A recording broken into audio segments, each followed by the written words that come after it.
Hello vinyl community, this is Tommy in North Carolina, and I want to do a video today that may be a little bit different and perhaps a little bit outside of the box.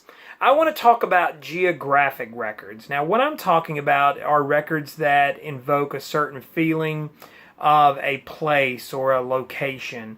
Now I don't want to go for the typical things like maybe perhaps Born to Run by Bruce Springsteen is a New Jersey record, or perhaps Ryan Adams' Gold is definitely a love letter to New York, and it shows.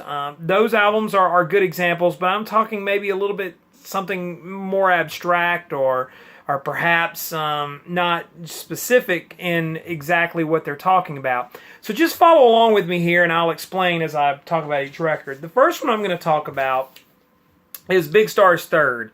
Now most fans and most people here on the vinyl community realize that Big Star is a band from Memphis. They were kind of an anomaly in that in the midst of all the soul music that was being recorded at Stax and in Memphis at the time, Big Star was a power pop band that owed its roots more to British Anglophile type music and were sort of the front runners of the genre power pop. But they did this album. This is their third album, and this is specifically, to me, a Geographic album. And I read a recent book about Big Star. I say recent, it's probably about 10 years old, but it's the Big Star book that came out, and they were talking about how Big Star's Third is related to Midtown Memphis. Now, people that have been to Midtown and know about Midtown can definitely relate. I lived in Midtown for a little while and kind of roamed the streets there. And I think that having been there and been in that location, I definitely can see how this album sort of evokes that feeling of just the atmosphere. Midtown Memphis is an interesting place. It's kind of away from the downtown area, which a lot of people know, Beale Street and all of that. That's downtown Memphis. And you get further and further east and you end up in places like Germantown. But in between those areas is Midtown. And Midtown is sort of your sort of, I won't say arts community. There's the Cooper Young area that's very predominant there. It's got like a couple of cool places, restaurants and bars, and good places to see live music. It's kind of just a hip area. There's was a video store down there, the Black Lodge Video, which was a nod to Twin Peaks. But Midtown Memphis has its own sort of just feeling. The people that live there, just a certain area of the town, and a lot of big cities have those kinds of areas. I think New Orleans has a Magazine Street. My friend Sean down there, hi Sean, he can definitely verify about that. But Midtown Memphis is definitely kind of a funky little area with some cool things going on, artistic. And this album really is, someone kind of put the pieces together and said that this album is about Midtown. Now, there's been a lot said and written about Big Star's Third. It's a little bit of a messy album in that it never really was supposed to be a Big Star album. It was really supposed to be an Alex Chilton solo record. Of course, Jody Stevens was involved, the drummer. It was produced by Jim Dickinson. But it's a very Memphis record to me, and specifically it's a very Midtown Memphis record. The songs are dark. They really delve into some very deep subject matters. And there's a lot of mixed opinions about this album. And I can definitely relate to both sides. The fans of the power pop, straight ahead Big Star aren't necessarily as big of fans of this album because it is darker and it's not quite as upbeat or as poppy. The songs literally break down in certain places, and I think Alex was sort of determined to self-destruct, and you can hear it on this album. It's a very dark piece, but it definitely does associate with Midtown to me, which was sort of the haunts of these two guys and Jim Dickinson, the characters and the people there. Now, I am from Mississippi originally, and so Mississippi is definitely the birthplace of America's music. Mississippi can boast people like Elvis Presley, B.B. King, Jimmy Rogers for country music. There's a lot of great musical artists and a rich musical heritage from Mississippi. And so there's a couple of records I want to talk about right now that are, to me, Mississippi records, or they definitely sound like that. The first is the blues artist Charlie Patton. Now, this is the Third Man Records document reissue of this Charlie Patton.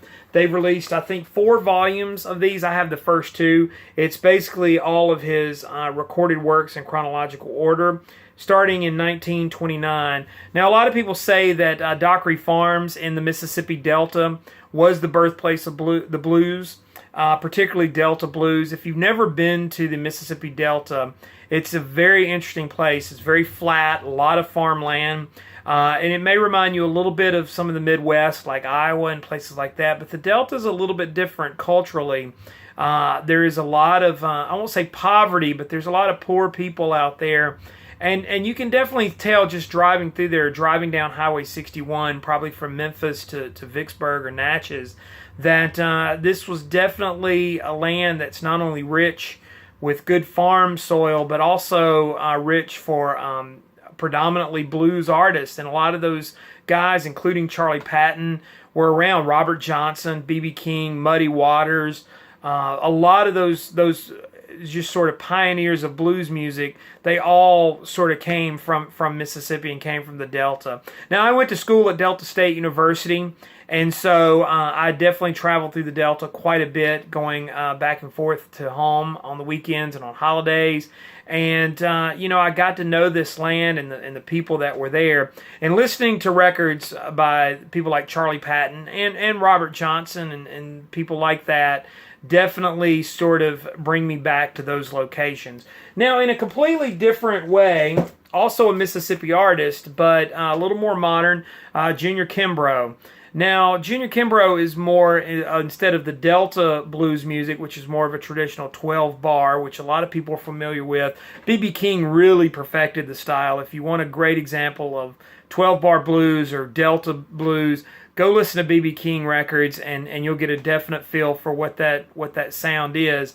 Now, Junior Kimbrough and R.e.m. Burnside were both known for being hill country blues. If you drive a little further east, away from the Mississippi Delta, into more of the center of the state, you come into places like Oxford and Water Valley and places like that. That's where hill country blues sort of came from. And hill country blues is a little more raw to me, and it's more droning. It's not a 12-bar blues like what you're familiar with Delta blues. So it's more just about tonality, and it's a little more eerie sounding. Now, Junior Kimbrough, this is Junior Kimbrough and his Soul Blues Boys All Night Long on the Fat Possum label, which kind of is the label that really brought hill country blues into the forefront. There's a couple of films on these guys and what they've done. If you've never heard this, be prepared, because it's definitely more of a raw and in your face kind of sound. And what I gather from it is just this emotion. Blues music at its very core is emotional. I think that's why people are drawn to it. But in particular, just the overall ragtag sort of sound. If blues has a garage rock feel, these guys and the hill country players definitely do it. And anything on the Fat Possum label pretty much solidifies that. Now, this is an interesting record for me, because I remember when I first listened to it, I listened to it on a listening station at a Borders music store. You remember Borders? And so I put the headphones on and I kind of closed my eyes and played it. And as the music played, I realized when I opened my eyes again that I was physically moved from one location to the other. Now, I wasn't dancing or anything like that. It just, the music was just so powerful. And it just, like I said, somehow I physically moved. I can't describe it. But I had my eyes closed. I didn't bump into anything or anyone. And so I probably looked quite interesting standing in a retail store listening to this. But I did buy the album, and it is definitely an interesting and great listening experience. So Charlie Patton and Junior Kimbrough are my two representatives of Mississippi geographically. Now, here's an album that goes to California, and it's more of really kind of a travelogue, but this is John Phillips. I think some people call this album the Wolf King of L.A. I think it's really just a self-titled album. It's on the ABC Dunhill label. Warlock is also the other. I think because it says John the Wolf King of L.A. on the label is why people call it that. But the first side of this album in particular is definitely a Southern California, LA sort of thing. Now, there were a lot of people in Southern LA at the time, Southern California, and were doing their thing. David Crosby, Joni Mitchell had migrated there. But John Phillips, to me, was kind of, the forerunner of that. He was Papa John Phillips of the Mamas and Papas and was the primary songwriter with them. But he helped do the Monterey Pop Festival, which was sort of a meeting of the LA music scene as well as the San Francisco music scene. And if you think about those scenes in the late 60s, there were two very distinct scenes. You had LA, which had your polished bands, sort of like the Byrds, the Mamas and the Papas, the Monkees. They all kind of fell into the Turtles. The Beach Boys. I can go on, but those bands were all your LA bands that were definitely the sort of more produced and polished sound. And then you had San Francisco further up north, where you had sort of the psychedelic, more freak out kind of bands, jammy type bands, Janis Joplin, Big Brother and the Holding Company, the Grateful Dead. Those were all San Francisco bands that rose to prominence. And the Monterey Pop Festival, which was organized by John Phillips, was sort of all of that coming together. And funny enough, John Phillips wrote the song "If You're Going to San Francisco," sung by Scott McKenzie, which was is a very LA record, but it kind of cashed in on that whole hippie thing, and it's a fun song. But this album in particular, side one, songs like Malibu, it evokes scenes of beaches. Now you get into the second side, there's songs like Mississippi, and there's sort of more of a bayou sound. He talks about going into Pennsylvania and New York. So the second side of the album is definitely more of a travelogue, but I definitely, when you put this album on and you start at the beginning, it does put you right in Southern California, that sound. Now, this album has a little bit of a country feel to it. Red Rhodes, who played with Michael Nesmith, he's featured on this album. Hal Blaine, James Burton, the great guitarist, is on this album playing dobro. So it's got a lot of good, really skilled musicians, and this is a nice, laid-back album. I mean, John Phillips never really reaches for the stars on this vocally or anything, but it's a cool album to mellow out to. It's got some great songs, and each track is really, really just a good listen. So this is one of those albums you could put on, chill out, and just let it play through and enjoy it. Now, you can find original copies of these, but also I believe this did get reissued very recently on the Varice label. And so you can find this brand new, repressing at a really good price out there. So be on the lookout for it, because I don't think there were any real hits on this album. But I think if you ever checked it out and listened to it, you will be very, very surprised, because it is a really good record. Now, another one that's a geographic record for me is R.e.m. Fables of the Reconstruction. Now, this album is interesting. This was R.e.m.'s third album. R.e.m. is based out of Athens, Georgia, and I always joke that they were like the Southern Beatles. This was when they were still on IRS, on that label.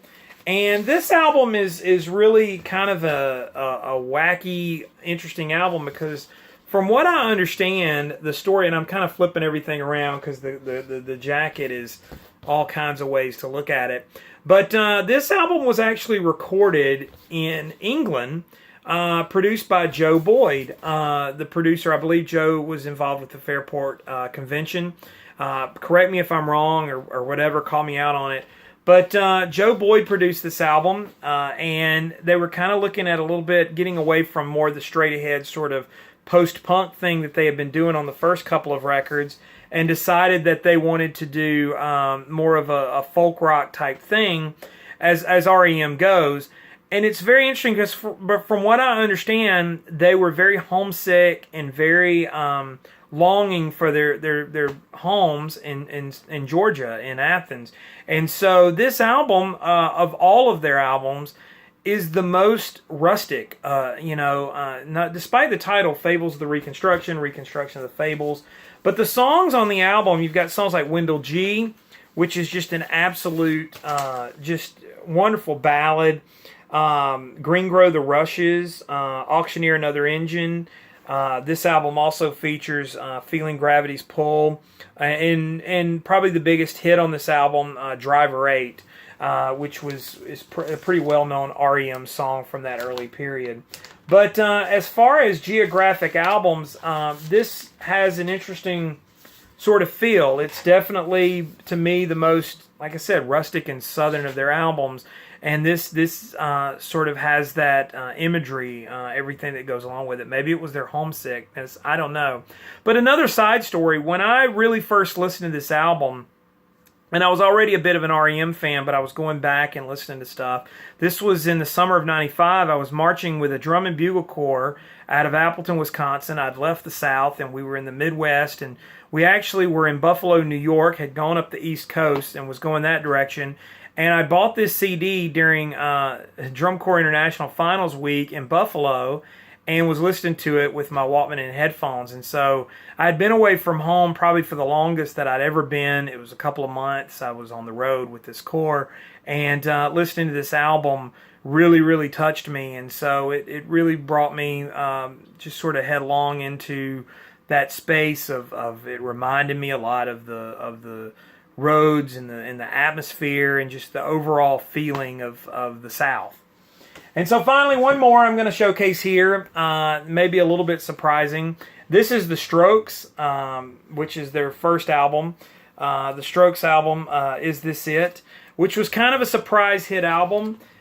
These guys were out of New York, and so this album, to me, is very much a New York sounding album. When I first heard it, it definitely was, it sort of gave me images of sort of punk clubs and things like that in New York. Now, you could probably argue and say, well, Blondie and the Ramones and all that CBGB's crowd. But, you know, when this album came out in the early 2000s, this definitely, to me, kind of brought that stuff up. And just the look of these guys and just everything, it had a bit of a throwback type sound, and it definitely sort of puts you in that sort of mindset. I think when you hear that album, it sounds like New York City to me. I don't know why. It just does. But it's not really any specific thing. It's just the overall feeling and sound of the record, and it just brings you to a place. And so those are my Geographic records. I hope it's kind of been interesting, and maybe some of you guys can post some thoughts of your own, or maybe give some suggestions of ones that you feel are geographical, or they bring you to a certain place or a certain location, maybe your hometowns or where you're from, or things like that. You know, and there's a lot that I can mention here that do sort of bring you to places, but those were just interesting. Like in particular, the Big Star and the Strokes albums aren't necessarily about these places, but they just feel like it to me. And maybe sometimes that adds to the experience or the listening experience. It makes your appreciation of the record just a little bit deeper. You know, but either way, you know, good music's good music, so we can just enjoy it no matter where it's from, and that's very true. But I'd love to hear any thoughts. Comment below, like, share, all that good stuff on the video. Thanks to everyone that's been subscribing and watching. I really do appreciate it. It means a lot, and I've enjoyed doing these videos. Follow me on Instagram and Twitter. It's TommyBurton75. I usually will show what I'm spinning on there. But in the meantime, I hope you guys have a great rest of the week, and I'll see you again very, very soon.